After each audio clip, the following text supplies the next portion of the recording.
En amour, ce que veulent les hommes et les femmes. Voilà une question importante, alors que dans notre pays, des millions de personnes, hommes et femmes, cherchent la même chose, c'est-à-dire sortir de la solitude non choisie, vivre un bonheur à deux, rencontrer une personne avec qui, eh bien, nous allons construire ce rêve, cette histoire que nous voulons. Oui, des millions de personnes, hommes et femmes, veulent la même chose, et c'est comme s'ils vivaient dans des mondes séparés.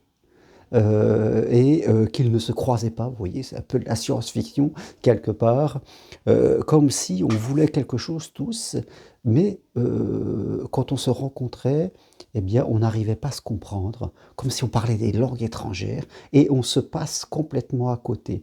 Oui, et je crois que c'est quelque chose d'important que nous devons comprendre pour arriver à ce que nous voulons, parce que sans le savoir, je suis sûr que beaucoup d'entre vous qui m'écoutez, sans le savoir, vous passez peut-être chaque jour à côté d'une personne avec qui vous pourriez être heureuse, mais vous ne la voyez pas. Ou alors vous l'interprétez comme n'étant pas la bonne personne ou une bonne personne, parce qu'il n'y a pas qu'une bonne personne. Vous pensez que ce n'est pas bon pour vous, alors que c'est bon pour vous. Et je crois qu'il faut revenir un petit peu à l'origine de chaque chose. Je disais, qu'est-ce que veulent les hommes et les femmes? On pourrait commencer par se dire, qu'est-ce qu'ils ne veulent pas aujourd'hui? Car la majorité, la grande majorité des millions de gens qui sont seuls et qui rêvent de faire une vie à deux, autant hommes et femmes, eh bien, vont être dans l'âge qui se situe entre 40 ans et 60 ans, 65 ans. Allez, on peut dire 35 ans jusqu'à 65 ans, voire plus. Voilà, dans un âge maturité. Et souvent, la plupart de ces personnes ont déjà eu des premières expériences de vie amoureuse. Elles ne sont pas comme des jeunes de 18 ans, de 20 ans, de 22 ans, qui sont à leur première vraiment expérience de vie à deux. Voilà, elles ont perdu un peu cette fraîcheur, peut-être. Elles ont vécu des expériences, donc elles ont nourri leur mental négatif, qui est souvent coincé entre je veux quelque chose et je veux éviter quelque chose. Vous vous souvenez, hein, je le dis souvent, il y a ces deux énergies, l'énergie aller vers quelque chose et l'énergie éviter quelque chose. Donc quand je vais vers l'amour, je suis poussé souvent par ces deux énergies contradictoires. Je veux quelque chose, je veux aller vers, et en même temps je veux éviter quelque chose. Et chacun, en fonction de notre histoire, eh bien, l'énergie je veux éviter, l'énergie je veux, eh bien, elle va être plus ou moins répartie dans votre corps, comme s'il y avait une balance. Voilà, certains ont plus de je ne veux pas que de je veux, et d'autres ont plus de je veux que de je ne veux pas. C'est vrai que l'idéal, c'est d'être dans une énergie positive, avoir beaucoup plus je veux aller vers quelque chose plutôt que je veux éviter quelque chose. Éviter quelque chose, c'est souvent basé sur la peur, sur les interprétations, et c'est jamais une bonne énergie, vous le savez, c'est pas jamais l'énergie qu'il nous faut en premier. Donc, que veulent les hommes, ou plutôt que ne veulent pas les hommes dans leurs rencontres? Eh bien, je parlerai des femmes après, bien sûr, hein. Les hommes, je parle des gens hétéros, bien sûr, mais on peut aussi, je veux dire, extrapoler ce que je vais dire à des gens qui sont homosexuels ou transsexuels, peu importe. C'est valable, quelle que soit notre sexualité. Les hommes d'aujourd'hui, eh bien, veulent surtout quand ils ont entre 35 ans et 60 ans, ont envie de quelque chose de fluide. Ils ont envie de rencontrer une femme qui soit souple, qui soit tranquille à vivre. C'est important pour les hommes. On n'a pas envie de se prendre la tête avec des choses trop compliquées. Donc, de nature, on va éviter toutes les personnes qui sont trop dépendantes, c'est-à-dire qui s'accrochent à vous comme une sangsue. On va éviter tous les gens trop compliqués parce que ça manque de fluidité. On va éviter tous les gens trop méfiants parce que il faut tout le temps prouver les choses, qu'on est là, qu'on vous aime, voilà. On va éviter toutes les personnes qui nous empêchent d'être nous-mêmes, qui veulent nous réduire, nous enfermer dans un couple, qui nous empêchent de respirer. On va éviter toutes les femmes qui manquent de féminité, qui ne pensent que par le couple, on a l'impression que c'est une prison, on va être enfermé. Voilà, on veut éviter les femmes trop masculines, les femmes qui n'ont pas le temps, qui sont toujours très occupées. Qui sont trop dans le faire. On va éviter les cuisinières, les ménagères, les docteurs, les psychologues. Vous voyez, tous ces mauvais rôles qu'on ne veut pas en amour. Je crois que les hommes ne veulent pas. Ce qu'ils veulent, c'est quelqu'un de cool, c'est quelqu'un qui est bien dans ses baskets, normal comme on peut être dans ses baskets. C'est quelqu'un qui nous laisse le temps de vivre et qui prend le temps de vivre. C'est quelqu'un qui sait ce qu'il veut. C'est quelqu'un qui prend soin, une femme qui prend soin d'elle, qui a une identité, qui a des passions, qui nous laisse libre d'être tranquille, qui elle aussi a envie d'être dans ce qu'elle veut. Voilà ce que cherchent les hommes, la paix, la tranquillité.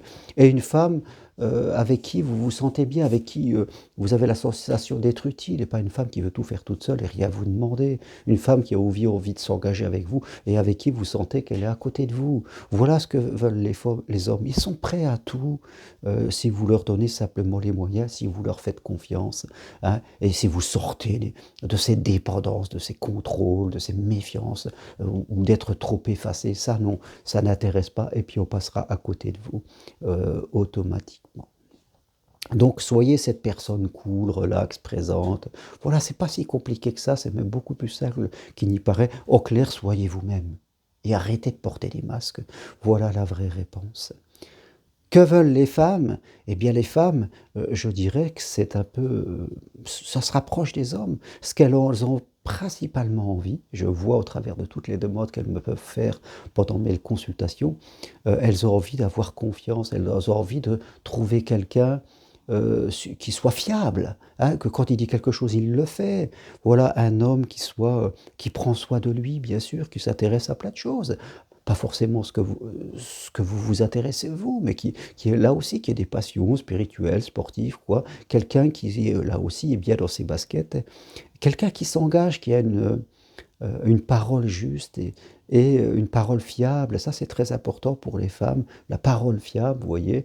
Une personne qui sera aussi affectueuse, sensuelle, voire sexuelle pour certaines, je veux dire, quelque part. Donc voilà, ça reste des demandes, vous voyez, des attentes très très simples à comprendre. Ce qu'elles veulent pas, c'est des hommes qui pensent qu'à eux, des égocentriques, des manipulateurs, des gens qui ne s'engagent pas, des gens qui ne tiennent pas parole, qui ne sont pas fiables, qui euh, ne sont pas fidèles. Voilà ce qu'elles veulent éviter, et je crois qu'elles ont raison de vouloir éviter ça. Alors si vous êtes un homme, soyez tout simplement cet homme-là, cet homme qui a des valeurs, cet homme qui est un gentleman, cet homme qui est romantique. Ça, c'est très important, le romantisme. Voilà, ne soyez pas un homme qui veut tout de suite consommer, qui veut tout de suite vous essayer une femme. Une femme, ça ne s'essaie pas, hein, ce n'est pas une paire de chaussures, ce n'est pas une chose. Je crois que l'homme est là aussi pour valoriser la femme. Et comme on dit, derrière chaque homme qui est heureux se cache une femme aussi. La femme est là pour se valoriser. Donc, voilà ce qu'attendent les uns et les autres. Donc, comme le disait si bien Gandhi, soyez l'amour que vous voulez rechercher. Soyez dans l'énergie positive, allez vers et non pas éviter de. Certes, vous voulez éviter des choses, mais faites confiance à l'amour. Mais soyez vraiment ce que vous voulez être. Je crois que les peurs sont trop présentes, et ce qui empêche les gens de se rencontrer. Allez à la découverte de l'autre, ne jugez pas, les gens jugent trop vite. Les gens croient qu'ils ne jugent pas, mais ils jugent, ils ne font que ça, que juger. Dès qu'ils voient quelqu'un, ils le mettent dans une boîte. Sachez laisser le temps à la beauté de l'autre de se présenter, et vous verrez que le miracle va s'accomplir. Je peux vous l'assurer, vous êtes des millions à chercher l'amour, et vous vous croisez chaque jour sans vous voir. On a l'impression que vous êtes des aveugles qui marchez, qui ont leurs attentes, des aveugles qui ont leurs attentes et leurs critères, et qui, en fin de compte, ne voient pas que l'amour leur passe sous le nez. Donc, je vous invite à vous remettre en question, vraiment, à remettre en question plutôt votre façon de penser, et à vous ouvrir les yeux, à ne pas avoir ni un temps ni critère, et à aller vers l'autre, et à laisser votre capacité à être surpris par la vie et par l'amour, et vous verrez que là, vous allez voir que votre amour, il est là, il est devant vous, quelque part. Voilà ce que je veux vous dire aujourd'hui au travers de cette vidéo. Que veulent les hommes et les femmes en amour, et que ne veulent-ils pas? Et si vous avez envie d'aller plus loin, qu'on discute de votre situation personnelle, parce que chaque histoire a sa propre vérité, que vous soyez seul, veuf ou divorcé, vous pouvez suivre mon programme en 4 séances en route vers l'amour, je serai avec vous, ou que vous soyez dans une relation de couple déjà et que vous vous interrogez sur certaines situations, prenez un rendez-vous avec moi. Vous voyez, en une ou deux séances, on peut avoir énormément de réponses et puis tout d'un coup, hop, se remettre sur le bon chemin. Ne restez pas seul, enfermé dans votre pensée, parce que forcément, je peux vous dire, votre pensée est limitée. Ça, c'est un fait. Nos pensées sont limitées. C'est pour ça qu'on va avec les autres. Et moi aussi, il m'arrive de prendre des rendez-vous avec des maîtres que j'ai autour de moi, parce que je sais que ma pensée ne peut pas tout voir, et j'ai aussi des angles morts. Voilà ce que je vais vous proposer. Eh bien, pour me contacter, allez sur mon site germainrocari.com ou sur le texte qui accompagne cette vidéo. Et je vous invite aussi à venir marcher sur le chemin de Compostelle à partir du mois d'avril. Toutes les infos sur mon site, demandez-moi les programmes. Voilà, vivez une aventure dans votre vie. Ne soyez pas dans la peur de manquer, dans la peur de ne pas avoir, qui est très présente actuellement. L'abondance est tout autour de nous, même si les prix augmentent. L'important, c'est pas de s'enfermer et de s'empêcher de vivre. L'important, c'est d'attirer à nous l'abondance que nous méritons. Merci. Si vous aimez cette vidéo, appuyez sur j'aime. Abonnez-vous à ma chaîne pour avoir toutes les autres vidéos. Parlez de ma chaîne autour de vous, ça la fera exister. Et je vous dis à très bientôt et merci en tout cas d'être présent. À bientôt. Au revoir.